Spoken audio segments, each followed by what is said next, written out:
Salut, shalom de partout où vous me suivez, c'est la vertueuse patience. J'espère que vous vous portez à merveille. Laisse que la paix du Seigneur soit avec tout et chacun qui partagera au maximum cette vidéo. Bien aimé, partage au maximum parce que c'est une chose qui va guérir une pensée aujourd'hui, en ce soir, ce matin.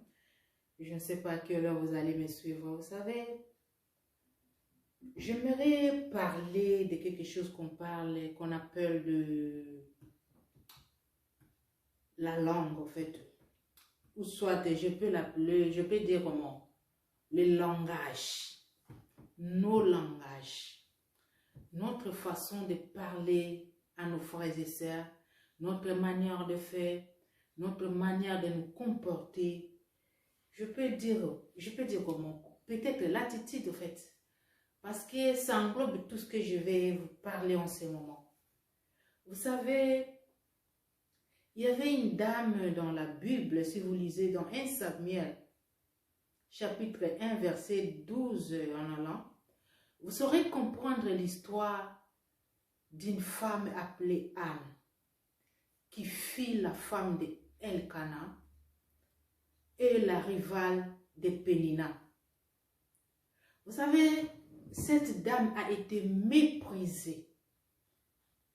Cette dame a été humiliée. Cette dame était minimisée. Je ne sais pas à quel point Pénina méprisait Anne à cause de manque d'enfants. Aussi longtemps, Pénina avait trouvé cette grâce au travers Anne.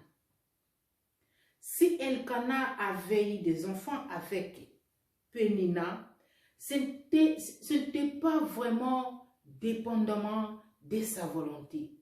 Mais c'était sa femme, Anne, qui lui avait proposé que comme elle ne conçoit pas, que son mari Elkana puisse prendre Pénina comme son épouse, ou soit faire des enfants avec elle. Et au travers de ses bons cœurs, au travers de sa manière de réfléchir pour trouver la paix, pour trouver un peu de mouvement, avoir des enfants à la maison, voilà, l'histoire a été renversée. L'histoire a été changée. Jusqu'au point que Pénina avait trouvé Anne comme un objet de moquerie. Et au travers de tout ce que Pénina faisait, vis-à-vis de Anne, cette situation la détruisait petit à petit, jusqu'au point que Anne était dans les synagogues en train de prier et voilà, elle manquait de mots. Elle murmurait dans son cœur tellement qu'il y avait tant d'amertume dans son cœur. Et le prophète Élie avait vu Anne. Parce qu'aux temps anciens, la prière doit être prononcée. Les mots devraient être prononcés afin que les gens sachent que quelqu'un est en train de prier. Mais ce n'était pas le cas de Anne. Pourquoi? Parce que Anne avait tellement de blessures intérieures. Anne avait tellement beaucoup de choses dans sa pensée. Alors, elle ne pouvait rien faire en ce moment. Sa voix ne pouvait pas sortir pour prononcer des choses au devant de son Dieu parce qu'il y avait tant de choses qui étaient au-dedans de Anne. C'est l'état de la psychologie de Anne était changé. Anne était devenue triste. Elle qui était la première dame, elle commence à se sentir très inférieure à Pénina. Pourquoi? À cause de manque d'enfants, à cause de mépris, à cause, je sais comment. Vous savez combien les femmes qui mettent au monde, s'ils ont des rivales, même si tu n'as pas une rivale à la maison, les frères de ton mari, les sœurs de ton mari, même je sais comment m'exprimer là. Vous savez leur comportement envers leur belle-sœur. Vous les savez tous. Alors, cette situation détruisait la psychologie de Anne. Et vous savez, la façon dont on a taxé Anne, la façon dont Élie avait compris que Anne s'est présentée comme une personne alcoolique. C'est comme si elle était ivre. Parce que les mots ne pouvaient plus se prononcer. Elle ne pouvait, je ne sais comment dire. Donc vous savez comment, si vous voulez parler quelque chose que le mot te manque, vous savez comment nous réagissons. Alors c'était ça le cas de Anne. Élie lui a demandé, as-tu pris quelque chose? Tu es ivre ou comment? Elle a dit non. Mon Seigneur, je ne suis pas ivre. Car je ne sais même pas comment prendre du vin ni de l'alcool. Sauf que j'ai vraiment des amertumes, j'ai des douleurs dans mon cœur. C'est ce qui me pousse. C'est pourquoi tu as vu ces genres d'attitudes. Et Élie lui a répondu, laisse que le Dieu exauce ta prière. Elle a dit, Anne a été rentrée très soulagée, je peux le dire. Anne, l'état physique de Anne était changé du coup. L'état psychologique de Anne a changé du coup. Car vous savez, quand il y a tant de choses dans nos cœurs, bien-aimés, tu ne sauras pas prendre soin de ton corps, bien-aimé. Ce qui est à l'intérieur s'exprime sur notre état physique.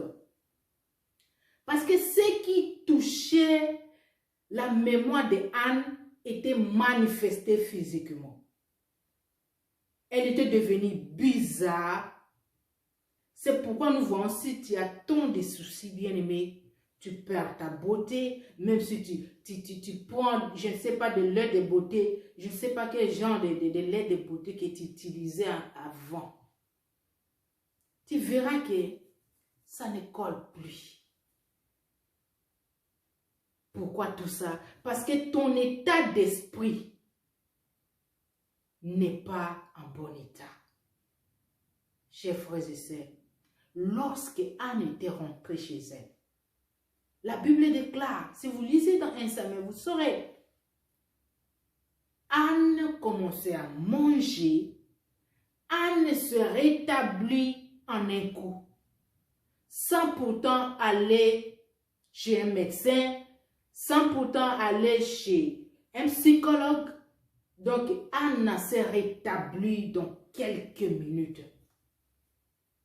Sur ce, Dieu qui ne ment jamais a accompli de donner sa mienne à Anne. Bien-aimé qui me suit en ce moment, mon message de ce matin, de ce soir, je ne sais pas à quelle heure tu vas regarder cette vidéo. Et de savoir, comprendre qu'est-ce qui sort de nos bouches pour parler de nos frères, pour parler de nos sœurs. Parce que des fois, on condamne souvent des violences physiques parce que les gens le voient. On condamne si un homme où les gens se battent et vraiment il y a des blessés, il y a de quoi que ce soit, c'est ce que le monde condamne.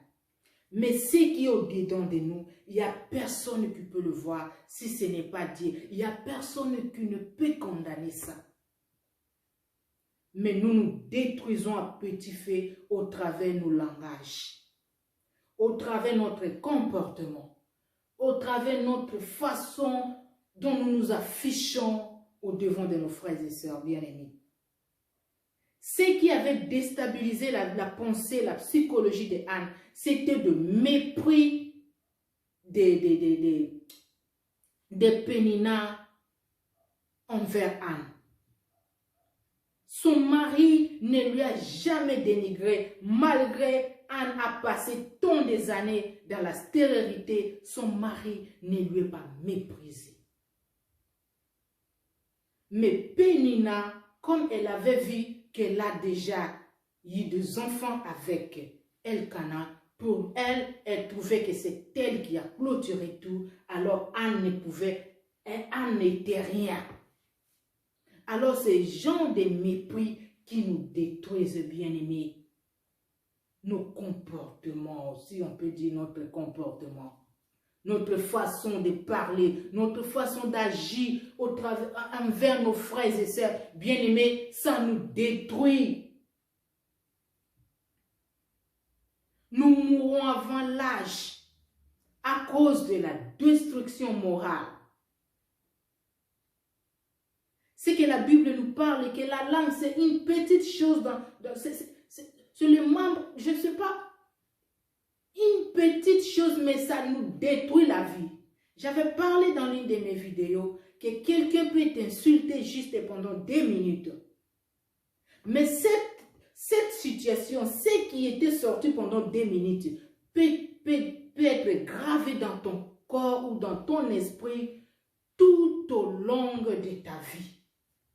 Ou soit ça va prendre 15 ans pour que tu puisses oublier ça. Pourquoi? Parce que Patience m'avait dit un jour comme ça. C'est pourquoi, devant une situation, on dit souvent, tu te souviens? Elle avait fait ça. L'année dernière, elle avait fait ceci. Il y a des choses qui datent de longtemps, mais devant une situation comme ça, tu vois une personne parler de cela. Alors, ce sont des choses que nous devons savoir nous contrôler pour ne pas blesser nos frères. Ce qui est intérieur, bien aimé, ça détruit plus que ce que nous voyons extérieurement. Je vous assure.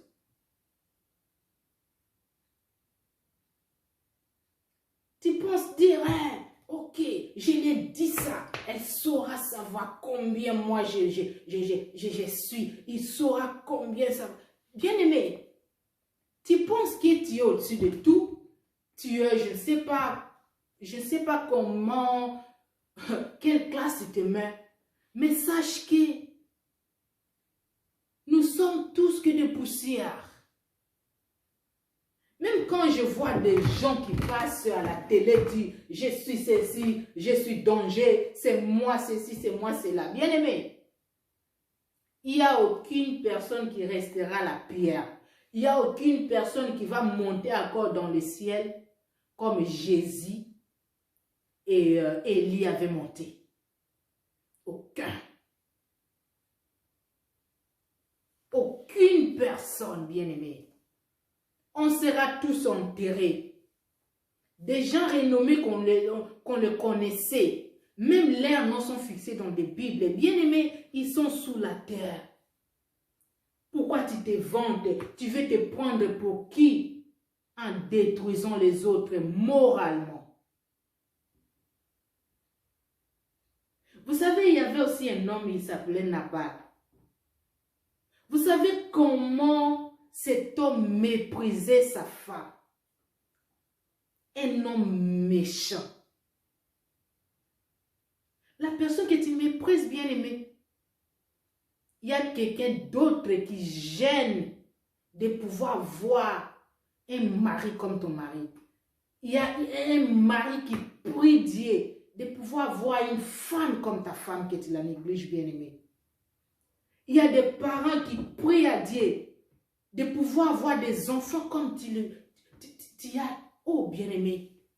Mais tu es là pour les négliger, les détruire à petit feu. Tu penses que comme je ne les tabasse pas, comme moi je ne le fais pas des choses, ou bien soit je n'ai pas mis de couteau sur lui. Bien-aimé, tu penses que tu n'as encore rien fait. Mais ton comportement que tu fais, c'est plus que les fouets. C'est plus que des gifles, bien-aimé. Ton langage détruit. Ta façon de faire détruit. Je pense que Salomon était appelé sage. Pourquoi? Salomon, le roi Salomon. Le roi Salomon était appelé un sage que tout le monde tout autour de ce pays venait trouver la sagesse auprès de lui parce que ce qui sortait de sa bouche bénissait le peuple. Ce qui sortait de la bouche de Salomon, c'était des paroles bénéfiques. Mais pour toi, tu as des langages, je ne sais pas comment expliquer.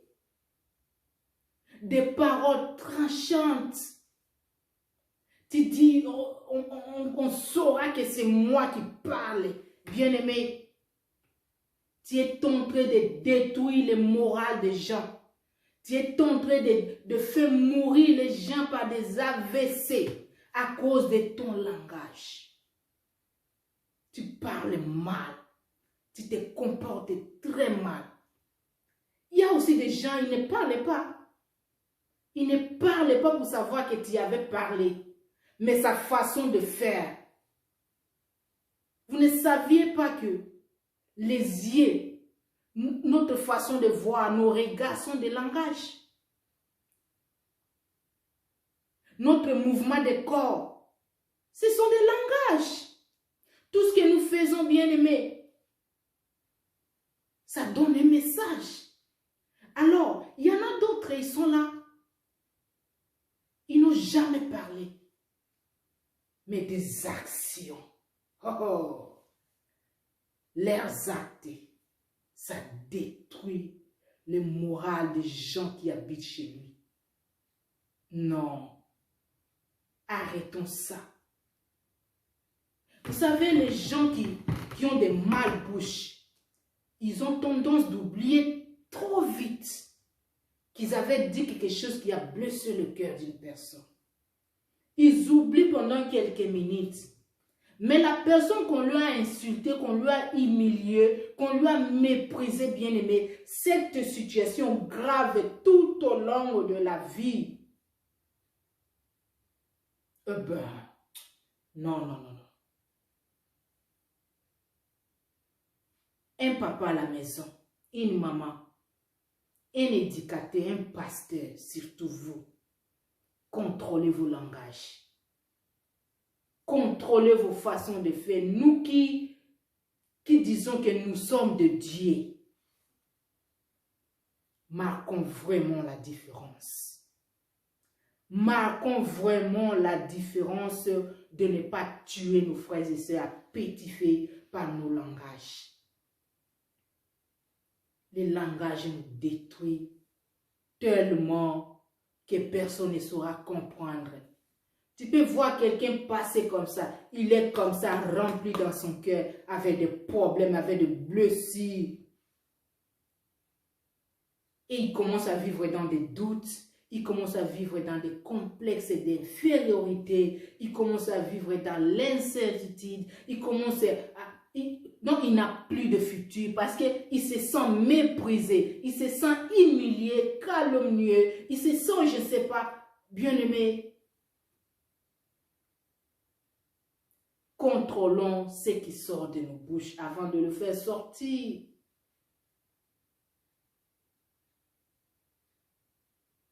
C'est la langue qui nous forme, bien-aimés. La langue peut amener une atmosphère, la journée. Comprenez qu'Anne était dépaysée, elle savait en aucun jour qu'elle serait. Et voilà, elle a rétabli sa physionomie physique, sa beauté, avant même de concevoir. Pourquoi? Parce que l'homme de Dieu lui a parlé des choses qui lui a donné de l'espoir, qui lui a donné la force, qui lui a, je ne sais pas, qui lui a ramené encore de revivre, en fait. Anne se rétablit en un coup. Et l'histoire avait changé. Bien-aimé, tu penses qu'en méprisant l'autre là, en parlant mal de lui, en donnant des mauvais témoignages sur lui, c'est ça qui va changer la destinée de sa vie. Rien, bien-aimé. Sache-le que la destinée de Dieu sur la vie d'une personne, quelle que soit la durée, ça va s'accomplir, car c'est la main de Dieu. Tu vas bloquer par-ci, par-là en disant de n'importe quoi. Si tous les mauvais témoignages, ça nous détruit intérieurement. Je ne sais pas, je ne sais pas. Il faut savoir nous protéger. Nous ne vivons pas longtemps, bien-aimés, sur cette terre. Mais nous vivons longtemps sous la terre. Des fois, nous pensons qu'on peut vivre comme ça, 10 ans, 20 ans, 50 ans, 60 ans, tu as beaucoup des années sur cette terre. Mais c'est que des années que tu vas vivre sous la terre est plus que ton âge que tu vas vivre physiquement comme ça. Alors profitons de ces petits temps que Dieu nous a accordés, de vivre bien, de nous aimer les uns les autres, en parlant bien. Oh là là! C'est pourquoi on a mis des psychologues pour pouvoir parler avec quelqu'un. On sonde la personne pour savoir si la personne a vraiment des blessures intérieures, des fois qui est en train de lui affecter, de ne pas se réveiller chaque matin, aller au boulot, de ne pas être ensemble avec les autres. Parce qu'une personne qui est humiliée, maltraitée, méprisée, il a des complexes de ne pas être proche dans la société avec les autres. C'est ça, la destruction morale. Nous nous comportons très mal. Nous parlons très mal à nos frères. Nous agissons très mal. Et surtout quand une personne n'a pas un moyen, n'a pas la possibilité de vivre, oh là là, ces gens-là deviennent comme un instrument d'abusement, de l'humiliation. Mais n'oubliez pas que l'histoire de Anne et Pénina avait changé jusqu'à ce que Anne avait dit un mot que Pénina et son fils devraient quitter la maison. Et son mari avait exécuté parce que la place là était uniquement pour Anne. Tout ce qu'on fait tout autour de toi, bien-aimé, reste la tête haute. Reste ferme. Garde l'espoir. Garde l'espoir. Vous savez, des fois, ça nous détruit aussi parce qu'on est vraiment enfermé. On plonge vraiment, on devient triste, abattu, effrayé. Il y a de peur, il y a des choses. Tu deviens comme si un enfant qu'on tape souvent quand il voit seulement le fouet. On n'a pas encore tapé cet enfant, il commence à fuir. Tu deviendras comme ça. Non. Affronte la situation. C'est toi qui te connais toi-même. Quand on dit que tu es voleur ou voleuse, bien aimé, si ta conscience te dit que tu n'es pas voleuse, reste dans la paix. Avance. Un langage là qui dit qu'on te parle du mal, mais qu'on ne te trouve pas dedans. Quand on te trouve dedans, qu'on saura que tu le fais. Mais des fois, on peut te parler pendant 5 ans, mais on ne t'a jamais arrêté que tu avais volé. À quoi sert de garder cette situation dans ta pensée pendant 5 ans, 10 ans? Aussi longtemps, ça te détruit la santé.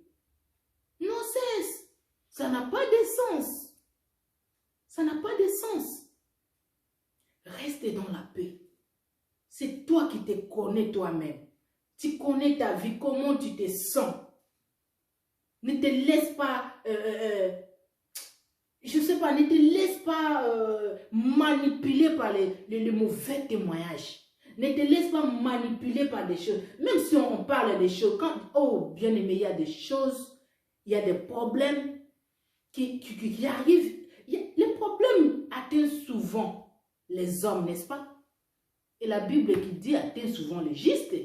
Mais il y a quoi? L'Éternel en délivre souvent. Il en délivre toujours. T'inquiète.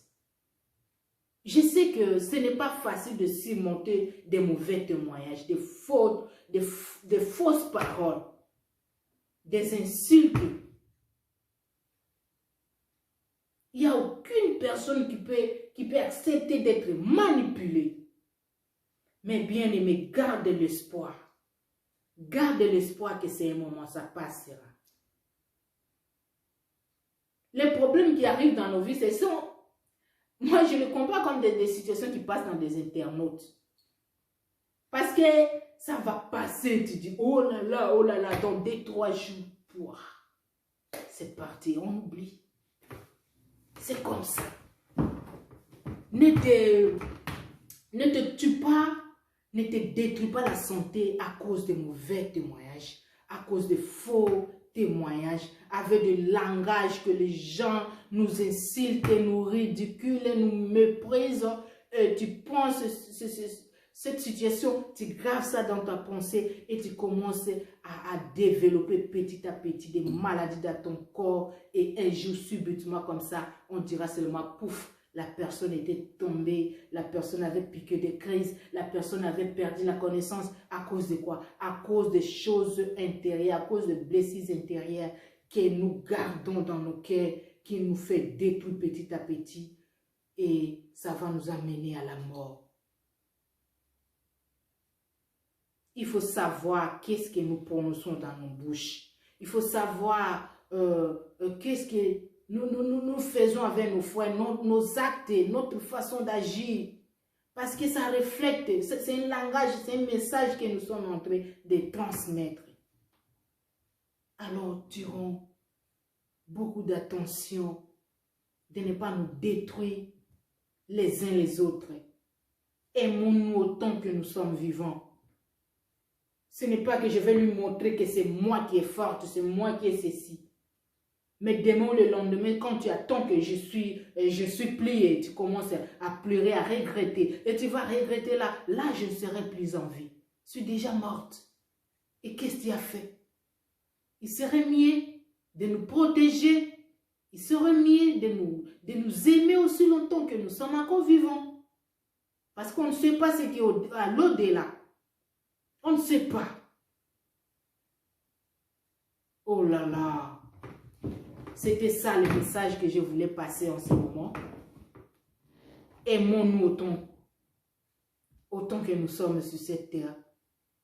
Car on ne sait pas qu'est-ce qui se passe à l'au-delà. Je ne sais pas si on saura nous reconnaître encore. Je ne sais pas si tu sauras que c'était moi, maman Patience. Je ne sais pas moi. Je ne sais pas. Alors aime-moi maintenant. C'était un peu ça comme message. Veuillez partager. Si vous ne connaissez pas cette page, c'est la page officielle Patience SG officielle que nous sommes là censés de nous motiver les uns les autres car notre objectif est de gagner des âmes, de sauver des âmes, de marcher dans la vérité, d'exhorter ceux qui sont faibles, de motiver ceux qui veulent abandonner, de ne pas abandonner car la vie est compliquée. Si tu baisses les bras, tu vas rester. Et voilà. Profitons des courtes durées que Dieu nous a accordées. Car la vie est trop courte. Que Dieu vous bénisse abondamment. Au nom de Jésus-Christ. À la prochaine.